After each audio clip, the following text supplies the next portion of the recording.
शासन सचिव महोदय के द्वारा जो वीसी ली गई थी, उसमें वीसी में हमने हरियाणा राजस्थान के बारे में जो प्रीवियस वीडियो है उसमें चर्चा कर ली थी।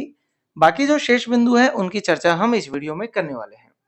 तो इसमें दूसरा है वह प्रवेश उत्सव के बारे में। तो 2025-26 में गत वर्ष के नामांकन की तुलना में 10% की वृद्धि करने का लक्ष्य दिया गया है। यदि आपका पहले विद्यालय का नामांकन 100 था, तो अब आपका नामांकन यहाँ पर 110 हो जाना चाहिए।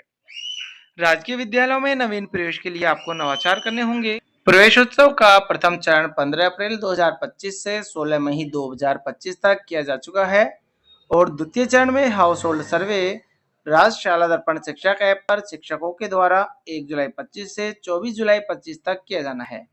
किस प्रकार से किया जाएगा, इसको आपको डिस्क्रिप्शन बॉक्स में आपको यहाँ पर वीडियो दिया गया है, जाकर देखें। साथ ही साथ आई बटन में दिया गया है, जिसमें पूरे गांव तथा प्रत्येक घर का सर्वे किया जाना है। इसके लिए विद्यालयों के द्वारा शिक्षकों को ग्राम पंचायत के वार्ड आवंटित कर सभी घरों का डिजिटल हाउस होल्ड सर्वे किया जाना है।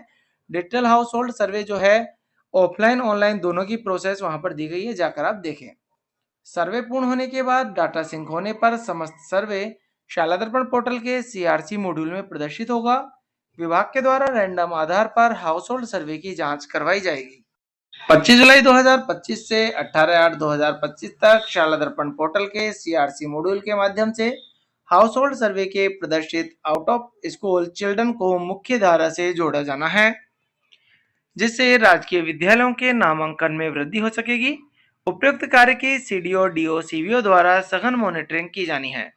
विद्यालय में समन्वित प्रशासनिक नियंत्रण, अन्य आंगनबाड़ी के 5 वर्ष से अधिक उम्र के 100% विद्यार्थियों का प्रवेश राजकीय विद्यालयों में करवाया जाना है। राजकीय विद्यालयों का नामांकन ही शिक्षा विभाग के अस्तित्व का आधार है। इसके लिए संयुक्त निदेशक सीडीओ डीओ माध्यमिक शिक्षा प्रारंभिक शिक्षा सीबीओ को विशेष मॉनिटरिंग करनी है। दिनांक 14 जुलाई 2025 तक गत सत्र के नामांकन की तुलना में 5% वृद्धि नहीं होने पर अनुशासनात्मक कार्यवाही संभव है। शेष 5% वृद्धि 24 जुलाई 2025 तक करवाई जानी है। जो आपका 10% का लक्ष्य दिया गया है वृद्धि का, उसको यहाँ पर 2 टुकड़ों में विभाजित कर दिया गया है, 14 जुलाई और 24 जुलाई। 14 जुलाई तक 5% की वृद्धि और शेष 5% की वृद्धि 24 जुलाई 2025 तक किया जाना है। नवीन सत्र का शुभारंभ हो चुका है। शिविरा पंचांग जारी कर दी गई है, जिसमें कुल 235 शैक्षिक दिवस निर्धारित किए जाने हैं। पाठ्यपुस्तक वितरण को लेकर एक एजेंडे में बिंदु था, जिसमें कहा गया है कि ब्लॉक नोडल पर प्राप्त समस्त पुस्तकों को संबंधित विद्यालयों में दिनांक 7 जुलाई 2025 तक आवश्यक रूप से वितरित की जाए तथा शाला दर्पण पोर्टल पर प्रविष्ट करनी है। विद्यालयों को प्राप्त पाठ्य पुस्तकों को दिनांक 7 जुलाई को बालक बालिकाओं को वितरित करनी है। तो बालक बालिकाओं को जो 7 जुलाई तक यहाँ पर आपको वितरित कर देनी थी, नहीं करी है तो अब कर देनी है। किस प्रकार से करनी है, इसका आपको डिस्क्रिप्शन बॉक्स में वीडियो दिया गया है, जाकर आप देख सकते हैं। निःशुल्क पाठ्यपुस्तक वितरण के लिए राज्य जिला ब्लॉक विद्यालय विद्यार्थी स्तर तक पूर्ण समन्वय की आवश्यकता है, अतः इसे सर्वोच्च प्राथमिकता प्रदान की जाए।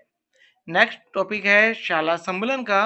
शाला सम्मेलन के लिए नवीन वर्जन राष्ट्र शाला सम्मेलन अद्यतन अपडेट कर दिया गया है। सभी शिक्षा अधिकारियों को विद्यालय में जाकर ही निरीक्षण करना है तथा वास्तविक टिकट भी जारी करने हैं। यदि कोई अधिकारी बिना विद्यालय में गए निरीक्षण करते हुए पाया जाता है तो आवश्यक कार्यवाही की जाएगी। नेक्स्ट टॉपिक है मिशन स्टार्ट का। प्रत्येक शुक्रवार को आगामी सप्ताह की आईसीटी द्वारा अध्यापन करवाए जाने की योजना समय सारणी प्रदर्शित की जाए, जिसमें अनुपस्थित रहने वाले शिक्षकों के विषयों का अध्यापन करवाया जाए तथा यह समय सारणी शाला दर्पण पोर्टल पर भी प्रविष्टि किया जाए। डिजिटल हेल्थ सर्वे, इसके अंतर्गत आपको यहाँ पर बताया गया है कि गत वर्ष तक कितनों का हेल्थ सर्वे हुआ था, जिसमें 5 लाख विद्यार्थियों में एनीमिया पायरिया पाया गया। इनके बारे में यहाँ पर बताया गया है। तो आपको क्या करना है, इस वर्ष आपको यहाँ पर बच्चों का अभी से ही हेल्थ सर्वे जो है हाइट का वेट का, ये आपको अभी सर्वे कर लेना है। साथ ही साथ प्रत्येक मंगलवार को दी जाने वाली जो समय समय पर गोलियां हैं, टैबलेट है, उनको आपको दी जानी सुनिश्चित करावें। तो इस प्रकार से यहाँ पर जो बैठक के एजेंडा थे, हमने सभी बिंदुओं पर यहाँ पर आज चर्चा की। तो आज की वीडियो में इतना ही। धन्यवाद।